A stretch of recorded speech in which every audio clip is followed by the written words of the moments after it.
존경하는 베를린 소망교회 신앙의 가족 여러분, 그동안 평안하셨습니까? 오랜만에 인사드립니다. 김일용 목사입니다. 여러분, 저는 어제 저녁 전혀 잠을 자지 못했습니다. 오늘 새벽 6시에 가까스로 잠들 수 있었고 8시에 일어났다가 한번 기절하고 놀라운 정신력으로 정신을 수습하여 8시 45분에 다시 일어나 씻고 준비하고 이 자리에 섰습니다. 쉽게 설교를 준비할 수 있을 거라고 생각을 했는데 잘 되지 않았습니다.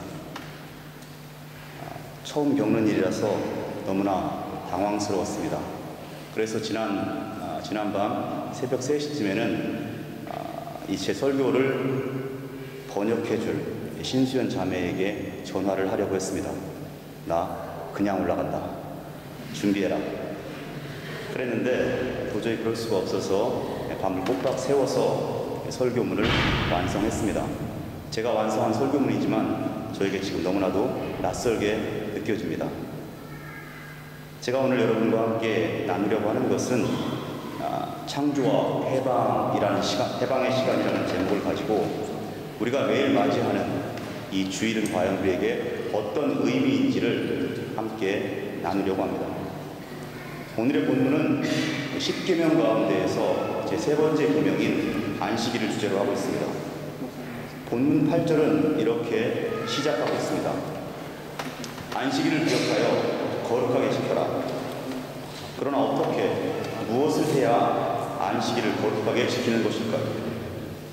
이어지는 본문 말씀에 따르면 안식일을 거룩하게 지키기 위해서 인간이 해야 하는 유일한 일은 오직 그 누구도 아무것도 하지 않는 일이라고 말합니다.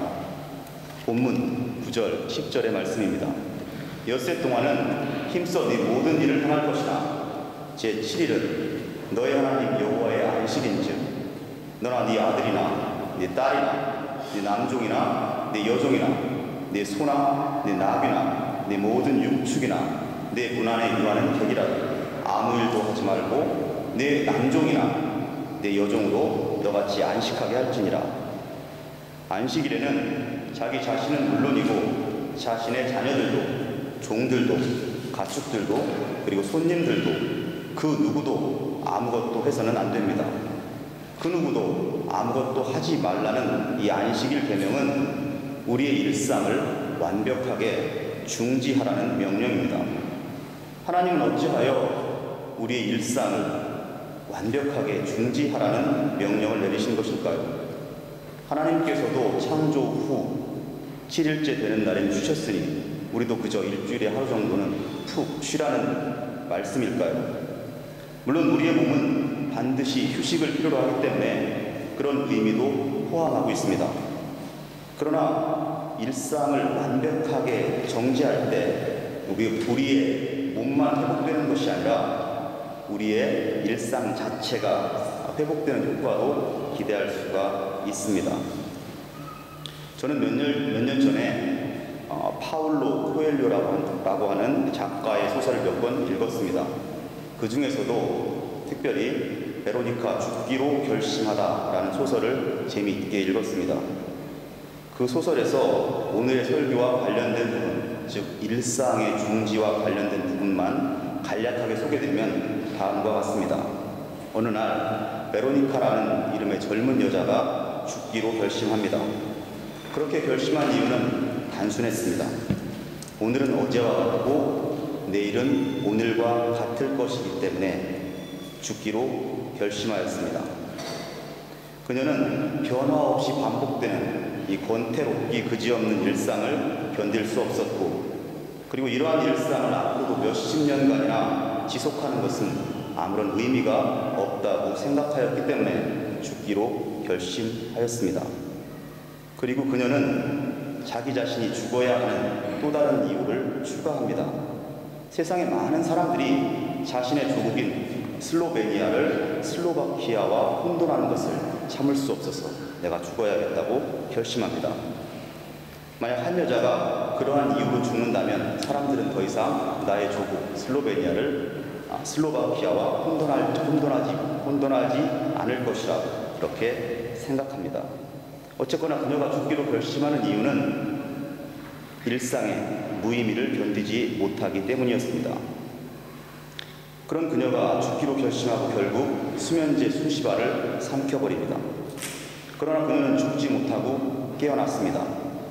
자살에 실패한 베로니카는 그녀의 주치의로부터 다음과 같은 말을 듣습니다.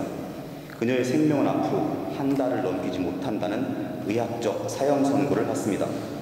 어차피 죽기로 결심한 마당에 한 달밖에 남지 않은 시한부 생명이거나 의학적 사형 선고 따위가 무슨 소용이 있을까요? 그러나 그렇지 않았습니다. 무의미한 일상을 한탄하는 것이 자신의 일상이 되어버린 베로니카였지만 자신의 생명이 한 달을 넘기지 못한다는 것을 알게 된 순간 그녀의 모든 생각은 정지되고 말았습니다. 일상을 한탄하던 그녀의 일상이 정지되자 일상의 권태, 무의미, 허무와 같은 생각들도 일시에 끊어지고 말았습니다. 생각이 정지되자 그녀의 모든 일상 완벽하게 정지되고 말았습니다. 그렇게 그녀의 일상이 정지되자 그녀가 예상치 못했던 놀라운 일이 그녀에게 일어나기 시작했습니다. 이전에는 보이지 않던 것들이 보이기 시작하고, 이전에는 들을 수 없던 것들이 들리기 시작하고, 이전에는 전혀 느낄 수 없던 것들이 느껴지기 시작했습니다. 오늘은 어제와 같고 내일은 또 오늘과 같은 권태롭기 그지없는 날들이 반복되는 것, 그것이 곧 일상이라고 생각했으나 그것이 아니었습니다. 그녀에게 매일 주어지는 일상은 권태로운 것도 아니었고 허무한 것도 아니었습니다. 문제는 일상 자체에 있는 것이 아니었고 일상을 대하는 자신의 감각이 무디어졌다는 데 있었습니다.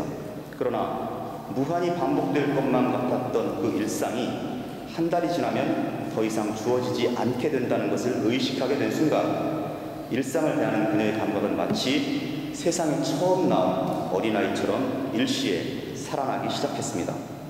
일상을 대하는 감각이 살아나자 일상에서 주어지는 모든 것들 가운데 새롭지 않은 것이 없었고 신비롭지 않은 것이 없다는 것을 알게 되었습니다. 일상이 중지된 순간 일상의 의미가 생생하게 살아나고 삶의 중지인 죽음을 의식하게 된 순간 삶의 의미가 확연히 깨달아지는 역설적 사건을 이 소설은 다루고 있었습니다. 저는 이 소설을 참고하여 안식일 계명을 생각해 보았습니다. 누구도 아무 일도 하지 말라는 말씀은 일상을 완벽히 중지하고 쉬라는 말씀입니다. 동시에 그를 통해 우리가 일상을 새롭게 느낄 수 있도록 하시려는, 그리고 우리의 일상의 삶을 선물로 만들어 주시려는 하나님의 배려가 아닐까 하는 생각을 해보았습니다. 우리 그리스도인들도 일주일에 한 번은 오늘과 같이 예배하면서 주의를 지킵니다. 그럼으로써 우리는 일상의 중지를 실행합니다. 그러나 우리 일상이 과연 하나님의 선물로 회복되고 있습니까? 만약 그렇지 않다면, 즉 우리가 이렇게 열심히 일주일에 한 번은 하나님의 계명에 따라 일상을 중지하고 있음에도 우리의 일상이 여전히 권태로운 반복에 머물러 있다면 그 이유는 무엇 때문일까요? 그 이유는 아마도 우리의 몸은 일주일에 한 번 오늘과 같이 예배를 드리면서 일상을 중지하고 있지만 우리의 마음, 우리의 정신은 여전히 일상의 이야기, 일상의 주제, 일상의 관심사에만 매몰되어 있기 때문이라고 생각하였습니다. 이것과 관련하여 제가 베를린 유학 초창기 시절 빅토어라는 이름의 할아버지 선생님에게 그리스어를 배우던 때의 일이 생각이 납니다. 그 선생님은 학생들에게 질문을 하시고 그 학생이 대답을 못하면 늘 다음과 같이 물으셨습니다. 지난 수업 시간에 참석했느냐고 물으셨습니다. 그래서 학생이 참석했었다고 대답하면 그 선생님은 늘 이렇게 말씀하시곤 하셨습니다. Sie waren nur körperlich anwesend. 몸만 와 있었다는 얘기죠. 한국의 선생님들도 종종 이런 식으로 말씀을 하셨는데 선생님들은 동서양 모두 비슷하신 것 같습니다. 무슨 일을 하든지 몸과 마음이 함께 움직여야 변화가 가능하다는 말씀일 것 같습니다. 일상의 중지를 실행하는 일, 즉 안식일 계명을 지키는 일도 마찬가지입니다. 우리의 몸과 더불어 우리의 마음, 우리의 정신도 일상의 중지를 실행해야 합니다. 안식일의 중요한 의미는 첫째로 이런 중지를 통한 회복이기 때문입니다. 그러나 우리가 간과하기 쉬운 안식일의 의미가 더 있습니다. 오늘의 본문 출애굽기 20장 11절과 십계명을 다루는 또 다른 본문인 신명기 5장 15절이 그것을 말해주고 있습니다. 출애굽기 20장 11절의 말씀입니다. 이는 엿새 동안에 나 여호와가 하늘과 땅과 바다와 그 가운데 모든 것을 만들고 제7일에 쉬었습니다. 그러므로 나 여호와가 안식일을 복되게 하여 그날을 거룩하게 하였느니라. 다음은 신명기 5장 15절의 말씀입니다. 너는 기억하라. 네가 이 땅에서 종이 되었더니 너의 하나님 여호와가 강한 손과 편팔로 너를 거기서 인도하여 내었나니 그러므로 너의 하나님 여호와가 너를 명하여 안식일을 지키라 하느니라. 출애굽기 20장은 네가 안식하는 그날에 하나님의 창조를 기억하라는 명령입니다. 그리고 신명기 5장 15절은 네가 안식하는 그날에 하나님의 해방을 기억하라는 명령입니다. 두 본문에서 지시하는 명령을 앞에서 말씀드린 주제 일상의 중지와 관련시켜 다시 말하면 네 몸이 일상을 중지하는 그날에 너의 마음과 정신은 하나님의 창조와 하나님의 해방을 기억하고 그것을 붙들고 씨름하라는 명령입니다. 그러니 일상을 중지하는 오늘과 같은 주일에 신앙인들이 힘을 다하여 붙들어야 하는 주제는 곧 하나님의 창조와 해방이라는 것을 알 수 있습니다. 그러나 사실 오늘을 사는 우리에게 하나님의 창조와 해방을 묵상하라는 말씀은 약간 현실감이 없는 주제처럼 느껴지기도 합니다. 왜냐하면 창조를 묵상하라는 말씀을 들으면 쉽게 우리는 에덴 동산을 떠올리거나 아담이나 하와를 떠올리게 되기 때문입니다. 그리고 해방을 묵상하라는 말씀을 들으면 이 몸이 죽어서 모든 고통으로부터 해방되어 나중에 들어가게 될 천국을 생각하기 때문입니다. 그래서 창조와 해방은 아주 먼 과거에 일어난 일이거나 또는 아주 먼 미래에 일어날 일인 것처럼 지금의 나와는 별 상관이 없는 것처럼 생각하기 쉽기 때문입니다. 그러나 오늘 우리가 읽은 이 출애굽기와 신명기는 바벨론 포로기에 선포된 말씀입니다.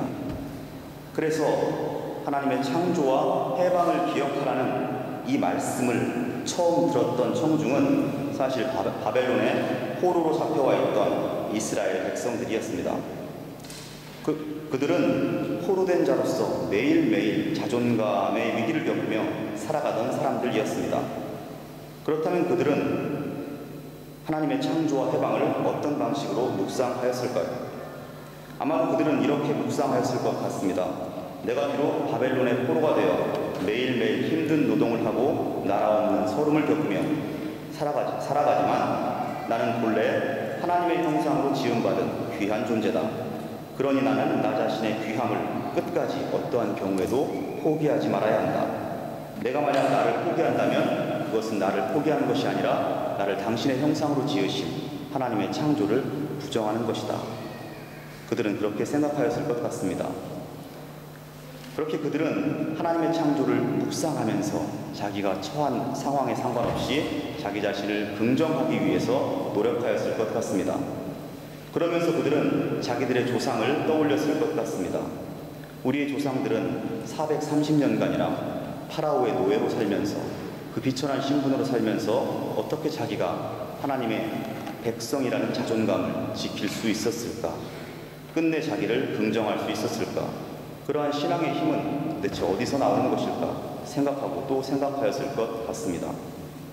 그리고 그들은 조상들을 애굽에서 구해주신 하나님의 구원, 하나님의 해방을 묵상하면서 그 하나님께서 때가 되면 자기들도 구해주실 것을 믿으며 고난의 시간을 견뎌내었을 것 같습니다.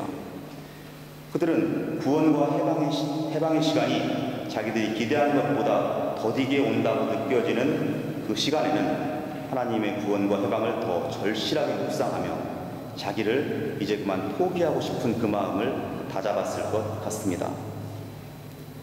그들에게 안식일 계명을 따라서 창조의 하나님, 해방의 하나님을 기억한다는 것은 자기를 지키느냐, 자기를 잃어버리느냐 하는 심각한 투쟁이었을 것입니다. 그래서 그들은 이 안식일 계명인 하나님의 창조와 해방을 묵상하면서 한편으로는 자기 자신을 노예라고, 포로라고 부르는 그들의 일상을 끊임없이 중지시키고 또 중지시켜 나갔을 것 같습니다. 다른 한편 그들은 자신을 둘러싼 모든 억압적 힘들로부터 끊임없이 탈출하기 위해서 시도했을 것 같습니다. 그런 노력을 하면서 그들은 마침내 70년의 포로기를 마칠 때까지 하나님의 백성이란 자기의 정체성을 지켜냈고 결국 고국 이스라엘로 귀국하게 되었습니다.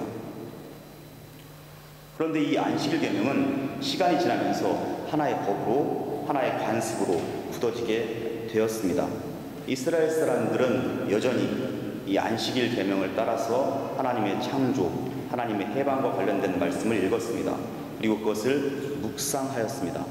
그러나 그들의 기억과 그들의 묵상은 더 이상 예전의 그 역동성을 잃어버리고 말았습니다.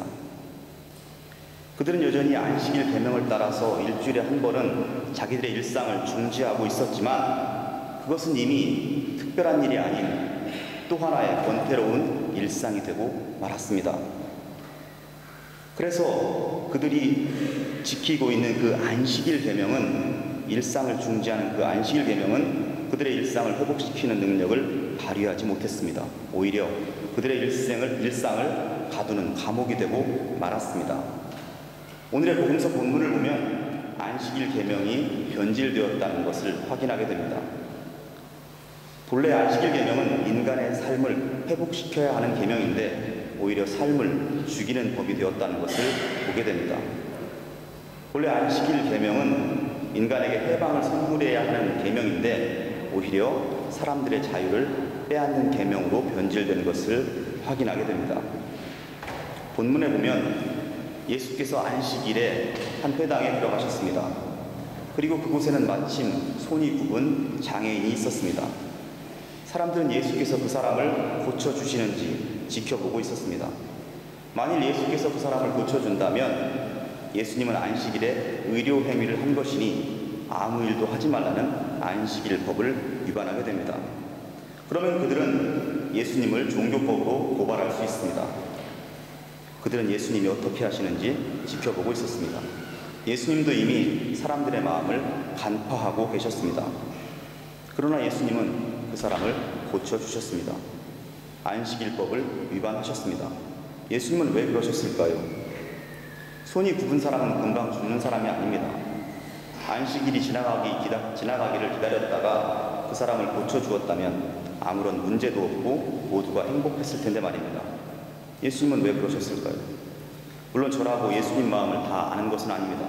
그저 짐작해 볼 수 있을 뿐입니다. 예수님 시대의 이 안식일 계명은 그저 무조건 지켜야 하는 법이 되었고 관습이 되어버렸습니다. 그래서 이 안식일 계명은 사람들의 삶을 살리지 못하는, 회복하지 못하는 계명이 되었습니다. 배가 고파서 길을 걸으며 밀 이삭을 잘라 먹어도 죄인으로 정죄하는 법이 되었습니다. 그리고 장애인을 고쳐준 예수님도 죄인으로 정죄하는 법이 되었기 때문입니다. 이제 안식일 계명은 특별한 것이 아닌 이제 그들에게는 하나의 무미건조한 일상이 되어버리고 말았습니다. 그래서 예수님은 안식일법을 어겨버리셨습니다. 안식일법을 중지해버리신 겁니다. 그러나 예수님께서 안식일법을 중지하신 것은 안식일을 없애고 싶어서 그러신 것이 아니라 아마도 안식일의 본래 모습을 살리고자 안식일을 중지하신 것 같습니다. 스스로 안식일의 참모습을 보여주시는 것 같습니다.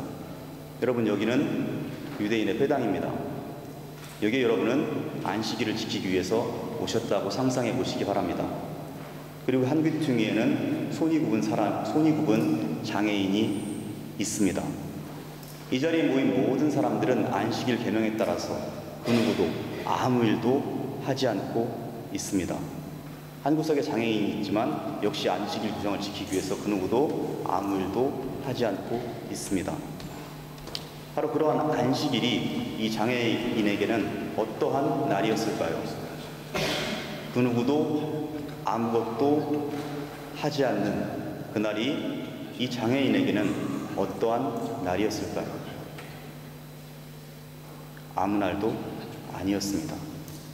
어제와 같고 내일과 같고 그저 그렇게 동일하게 살아왔던 한 일상에 불과했습니다. 그렇지만 여러분, 우리가 앞에서 생각해 보는 대로 안식일은 아무 일도 일어나지 않는 그런 날은 아닙니다.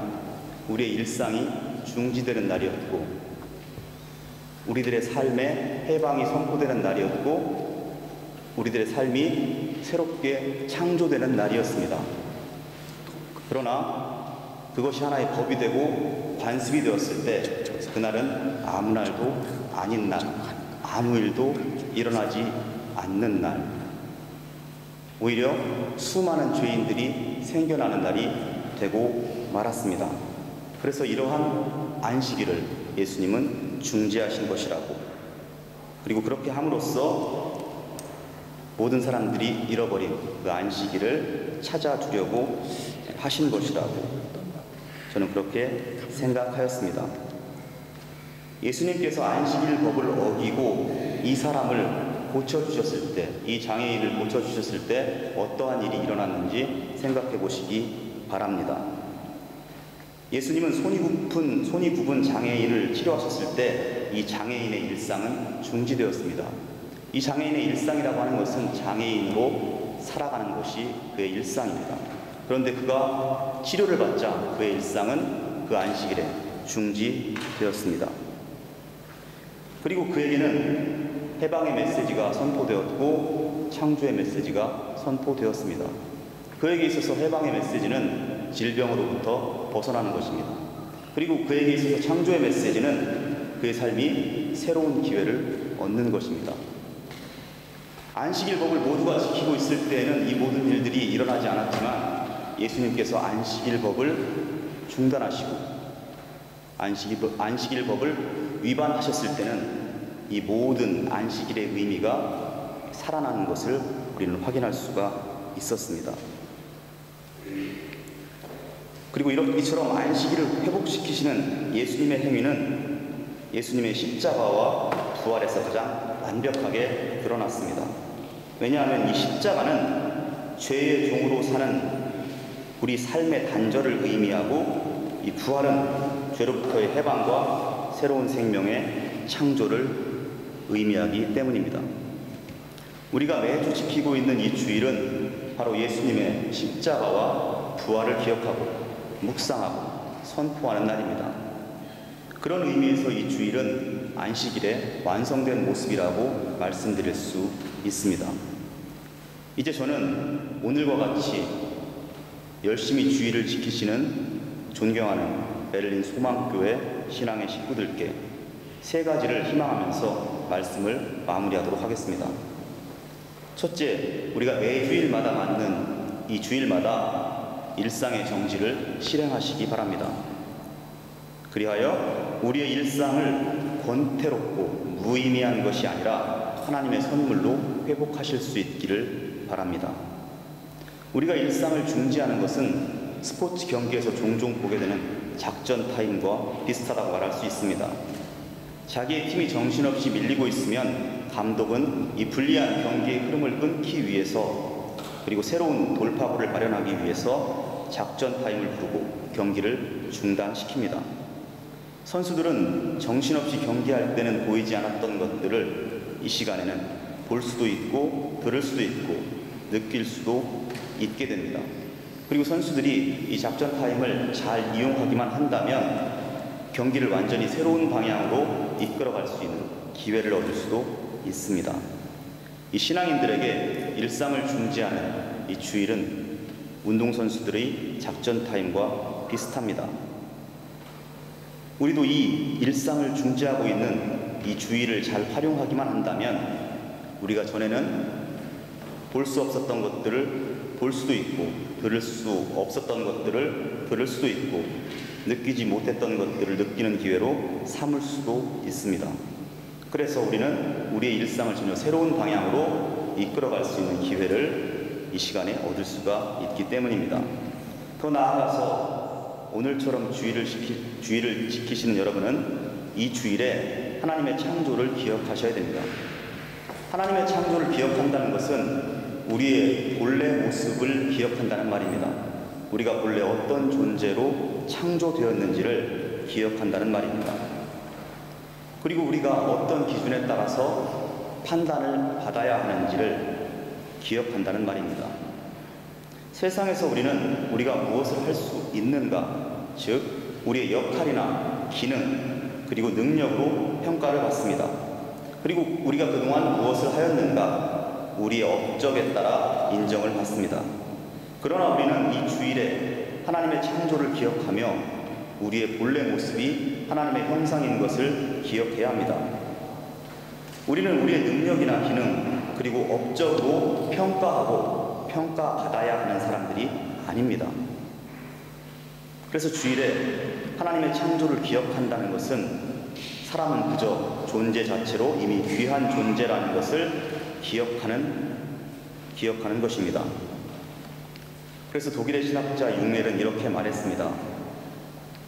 주일을 수호하는, 주일을 지키는 교회는 존재 그 자체로 이미 복음을 선포하고 있는 것이다. 아무 일도 하지 않는 주일을 지킨다는 것은 인간의 존재가 그 자체로 귀하다는 창조의 메시지를 선포하는 것이기 때문입니다. 마지막으로 오늘처럼 주일을 지키시는 여러분은 이 주일에 하나님의 해방을 기억하셔야 합니다. 여러분 자신에게 하나님의 해방을 선포하셔야 됩니다. 해방은 본래 무엇으로부터 벗어난다는 의미를 가지고 있습니다.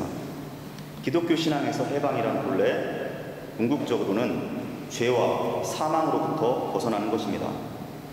죄와 사망은 불신앙으로부터 비롯된 것입니다. 여러분, 불신앙이 무엇인지 아십니까? 파울 틸리시라고 하는 신학자는 불신앙을 다음과 같이 정의했습니다. 교회를 다니느냐, 다니지 않느냐 라고 하는 말은 하지 않았습니다. 불신앙이란 자기의 안전을 스스로 지킬 수 있다고 믿는 것이 불신앙이다. 불신앙이란 자기의 안전을 스스로 보호할 수 있다고 믿는 것이 불신앙이다. 그렇게 얘기했습니다. 그래서 불신앙이라는 것은 하나님이 내 삶의 근거인 것을 망각하고 스스로 내 삶의 안전을 도모하려는 태도입니다. 이러한 태도로부터 우리의 삶은 무한 경쟁에 돌입하게 됩니다. 왜냐하면 내가 더 가질수록 내가 더 안전해진다고 믿기 때문입니다. 그러나 모두가 이렇게 생각한다면 이런 우리의 삶은 하나님의 선물이 아니라 투쟁의 장이 됩니다. 이러한 삶 속에서는 모두가 모두에게 적이 되고 경쟁자가 됩니다. 그래서 그리스도인들은 주일에 한 번은, 일주일에 한 번은, 그리고 최소한 교회에서만은 이런 경쟁적인 삶을 중지시켜야 합니다. 내가 더 가져야 내가 더 안전해지는 것이 아니라 오직 하나님께서 지켜주셔야 한다는 신앙을 회복해야 합니다. 이러한 신앙의 회복은 곧 우리의 삶에 선포되는 해방의 메시지가 됩니다. 이런 메시지가 우리에게 선포될 때 경쟁자였던 이웃이 다시 함께 삶을 나눌 수 있는 이웃으로 회복되기 때문입니다. 그리고 경쟁에 찌든 정글과 같은 삶이 다시 하나님의 선물로 회복되기 때문입니다. 오늘도 이렇게 예배를 드리며 주일을 수호하고 계신 존경하는 소망교회 성도 여러분, 여러분의 매 주일이 여러분의 삶을 새롭게 변화시키는 창조와 해방의 시간이 되시기를 간절히 빕니다. 기도하시겠습니다.